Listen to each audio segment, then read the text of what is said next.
The next matter is the Commonwealth of Pennsylvania versus HD. Representing the Commonwealth is Ms. Jill M. Graziano. Representing HD is Mr. Patrick J. McMenamin, Jr. Good morning. In this matter, the defendant was convicted with interfering with the custody for child. The defendant believed her child was being abused by the child's father. So, in violation of the custody agreement, she took the child to court for several weeks. The court is asked to determine whether her belief that the child was being abused should be measured by an objective, reasonable person standard. Begin your argument, please. Thank you, Your Honor. Good morning, and may it please the court. Jill Graziano on behalf of the Commonwealth of Pennsylvania. Your Honors, it is undisputed in this matter that on June 18th of 2016, appellee, in violation and defiance of a lawful custody order, absconded with 5-year-old GB, left the county of Bucks and the state, ultimately the state of Pennsylvania. She evaded efforts by GB's father and law enforcement for 45 days as they searched for GB's whereabouts. And ultimately, upon her apprehension on August 2nd of 2016, she refused to disclose GB's location, requiring law enforcement to undergo additional investigation to locate her in Miami, Florida, and reunite her with her father. At trial, appellee asserted the defense set forth in 2904B1. She alleged that GB was being abused by her father.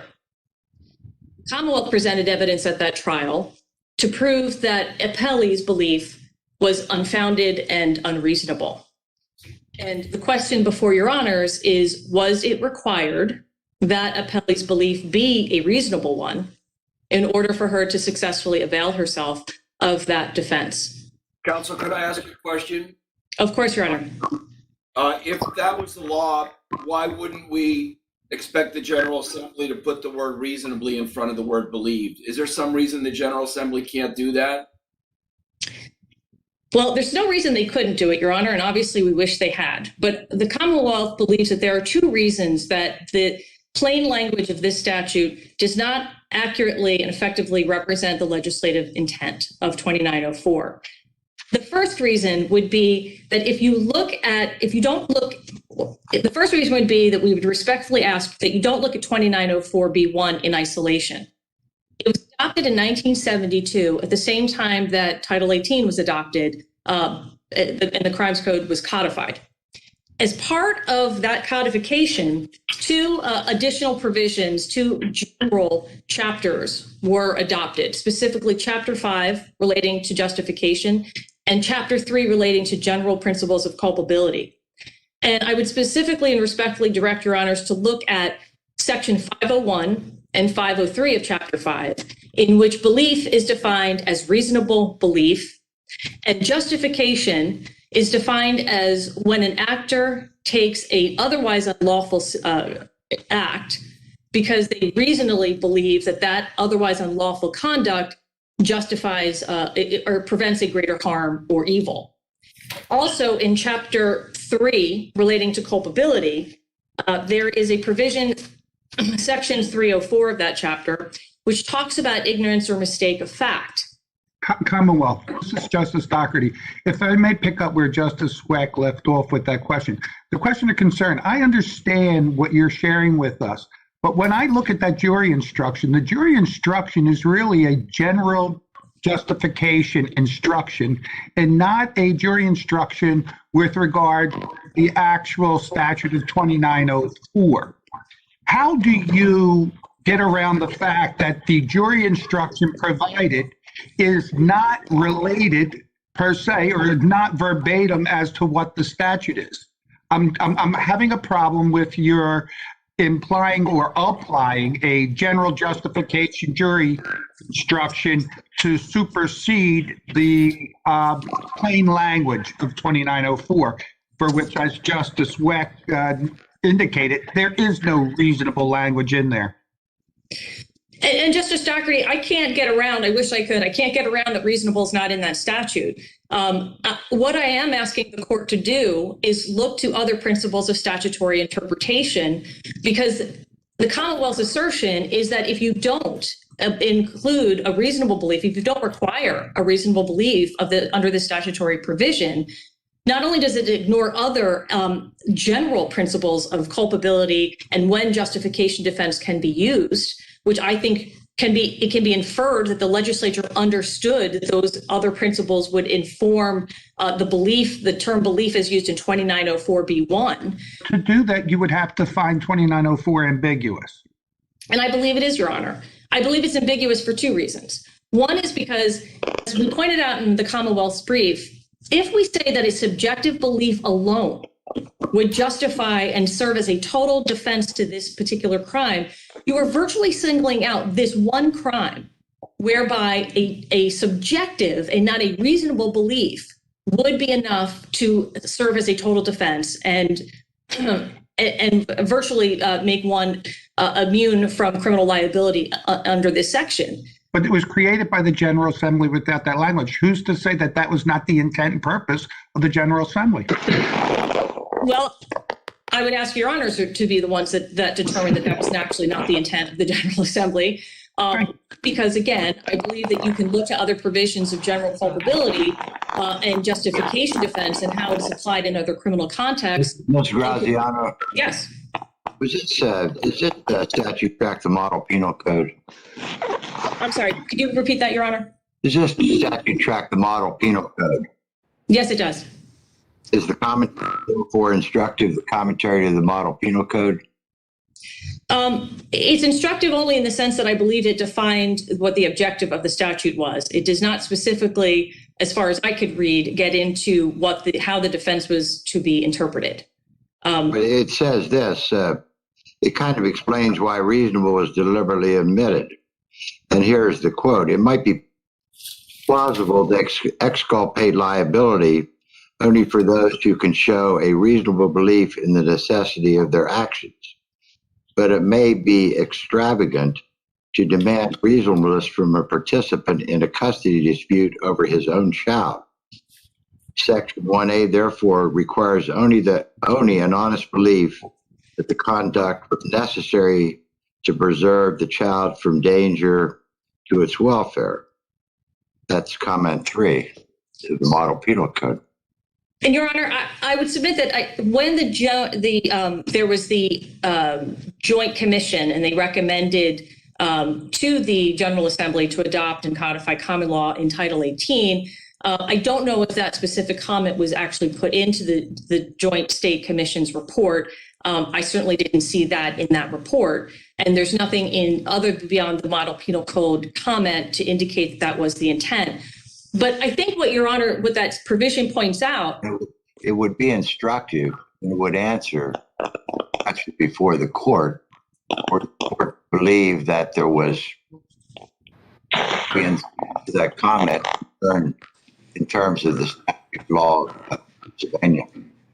It's certainly instructive, Your Honor, and I'm not asking you to ignore it. But what I am asking this court to do is consider even the limitations of that commentary, which is it talks about the extravagance of inserting oneself into a custody dispute when emotions are high and emotions may not be formed by reason.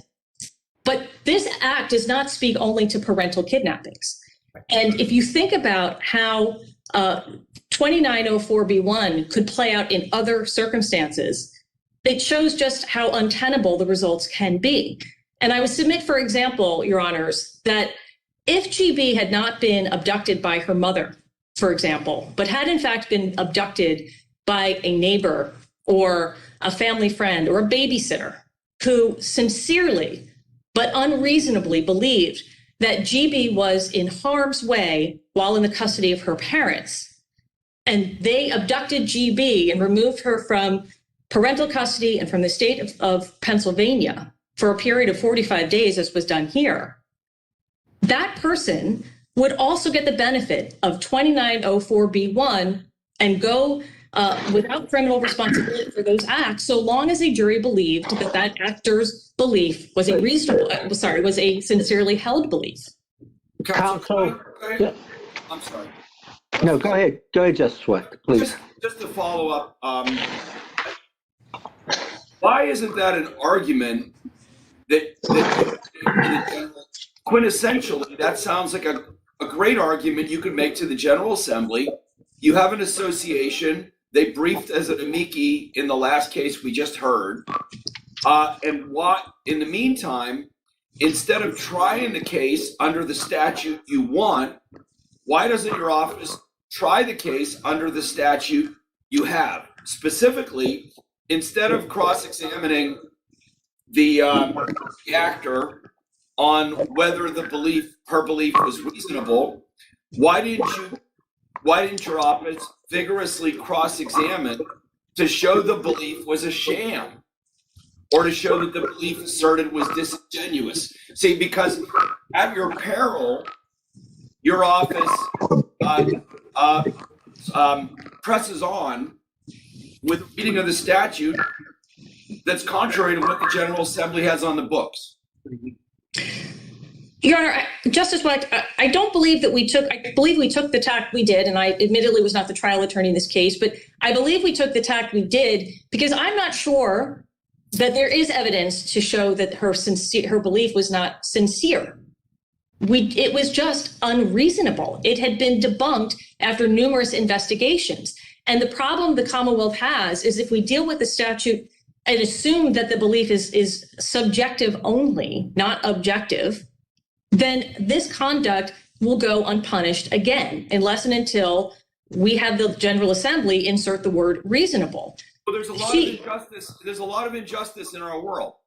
I don't know what the principal stopping point in your argument is. If you can come to us and say, justices, this is an injustice crying out for you to fix. Please fix this. If we fix your injustice and derogation of what the General Assembly legislated, I don't see any stopping point. We're going to have a crusade that will consume at all times. Well, Justice, I respectfully disagree with that for the following reason. There are other principles of statutory interpretation that exist beyond merely looking at the plain language. And I understand that the plain language is the typical default. But there are other statutory provisions at play.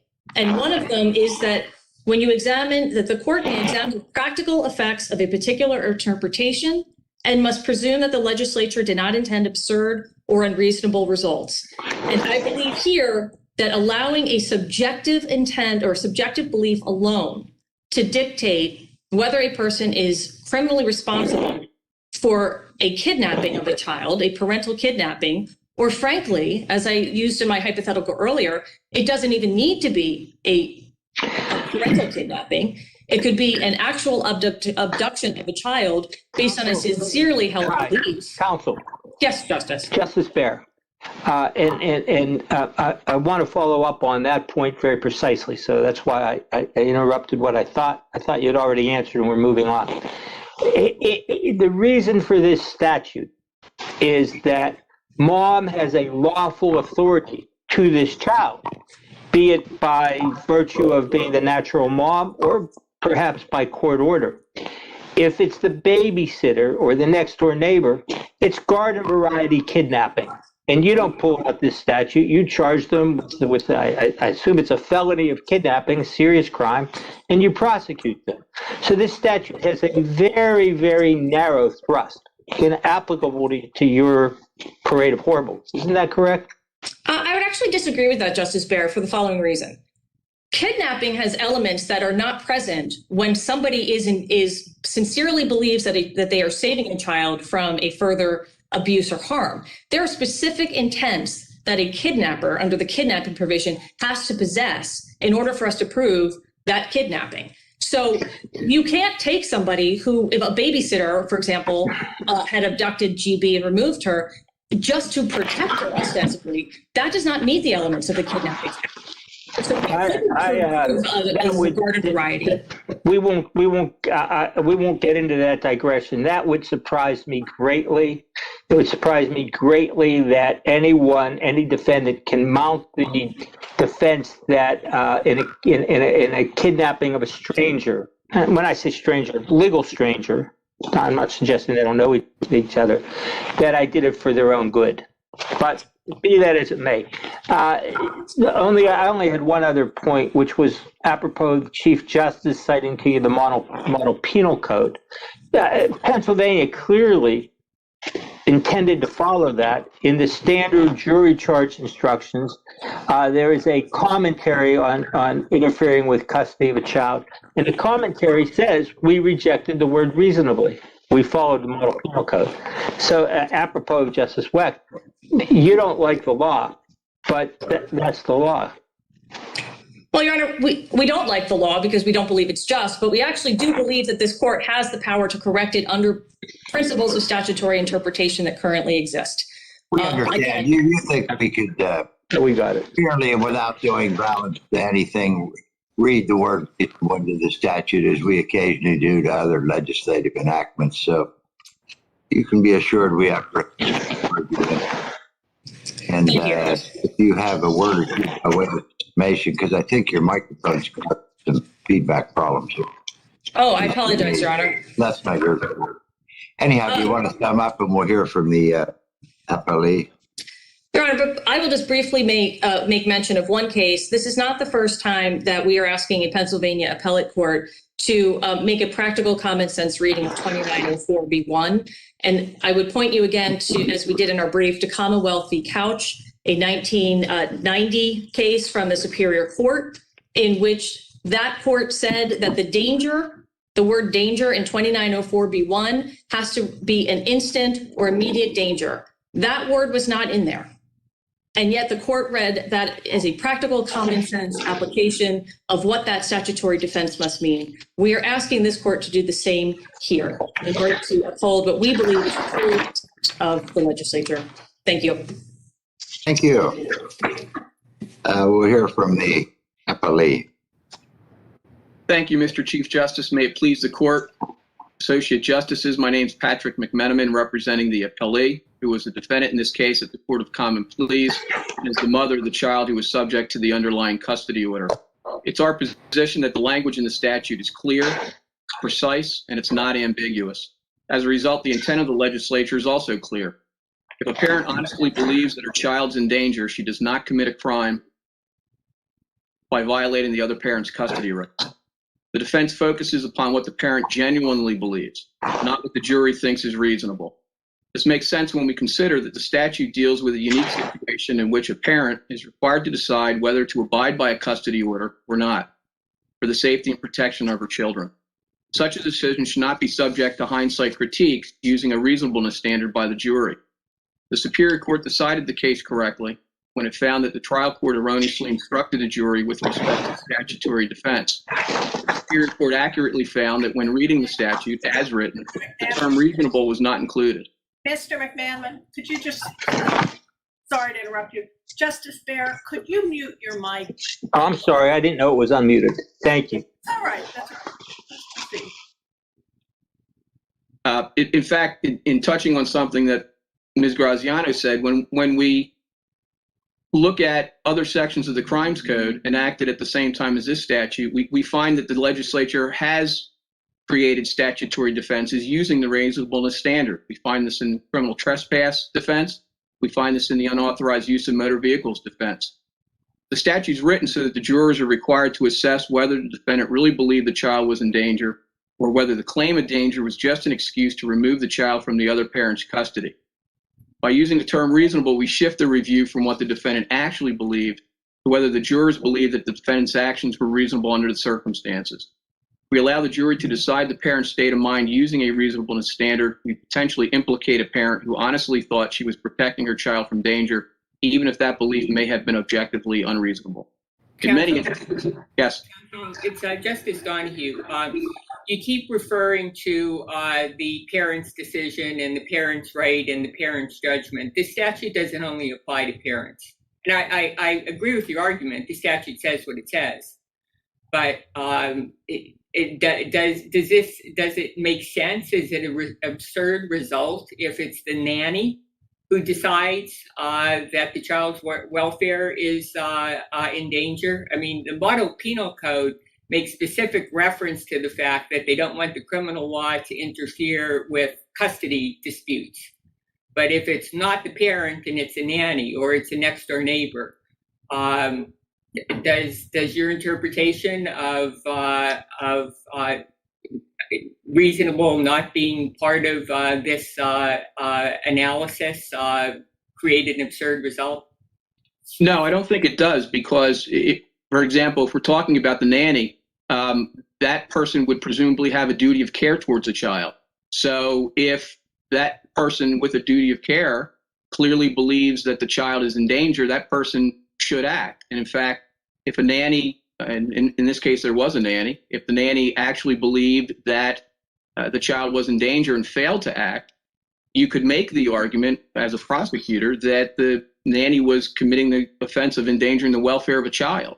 So I think, Mr. McMenamin, that's just, I think that's going far afield here.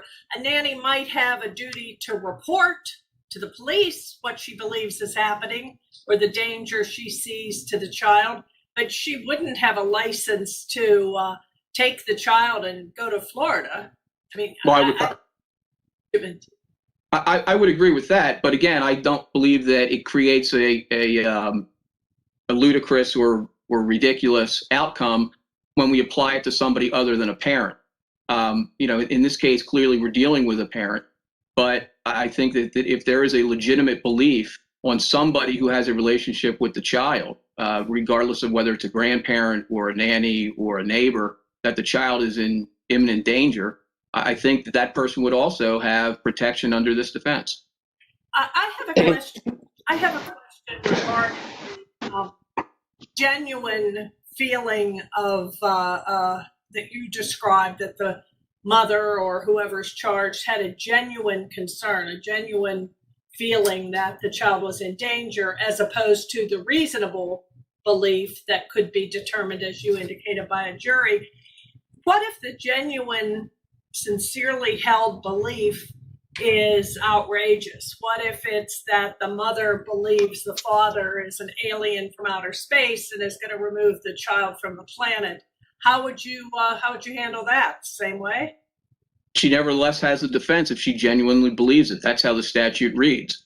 Again, the legislature could have put in that we are to judge it on whether it's reasonable and whether the mother or the person had a reasonable belief that the person creating the danger was from outer space. But that's not what the statute says. And I would agree that if we're looking at it from a reasonableness standard, the argument has to make sense. It has to be logical. It can't be that it's an alien or that the parent belongs to a cult. But under your theory, it can be. Under my theory, that if the defendant has a legitimate belief, and that's what they really believe. Wait. You're saying legitimate now. We were saying before genuine or sincere, as opposed to objectively reasonable. Let's not add any other adjectives. If the defendant believes the child is in danger, the defendant has a defense. That's my position. Thank you. Counsel Justice Baer, I'm curious, you therefore agree with the Commonwealth that if the next door neighbor or the school teacher or whatever takes the child, absconds with the child, and goes to Florida, that the district attorney can't bring kidnapping charges under a typical common law kidnapping scenario? No, I believe that the Commonwealth can bring kidnapping charges. The question becomes at trial, does that person under this particular section, not kidnapping? They don't charge under this section. Right, they charge under kidnapping. Right. Is this a defense to kidnapping? Not a defense to kidnapping. All right. So this defense, so that the school teacher takes the child and runs with the child, they charge under, I'm going to call it common law, but you know what I mean, statutory typical kidnapping. And I don't know the section off the top of my head. Is there any room in that case for the defense that they were acting in good faith and believing the child was at risk and they were saving the child? It's not a statutory defense to kidnapping. All right. Let me ask you, this child now is 9 or 10? Yes. What's the custody arrangement? Mother has no contact with the child, although it's not part of the record. She has. Well, it's part of a record. We can take judicial notice. Go ahead. She has made attempts after the Superior Court overturned her conviction. She did make attempts to go back to Bucks County Custody Court and to at least reestablish contact with the child. And thus far, the Bucks County Family Court has declined to put her in any type of contact with this. So the Commonwealth's argument that mom has not been, quote, punished, end of quote, is illusory. She is suffering a far worse punishment than anything she could imagine. She sincerely held this belief sufficiently to uproot her life, child's life, run and hide. And the aftermath is she has no relationship with what is most precious to her, and indeed all of us. And putting my family court hat on for a moment, not only is this woman suffering this as a penalty, but in my opinion, the child is likewise being further victimized by having no relationship whatsoever with her mother. Thank you. Thank you. Thanks to both counsels, and we'll adjourn till 12:30.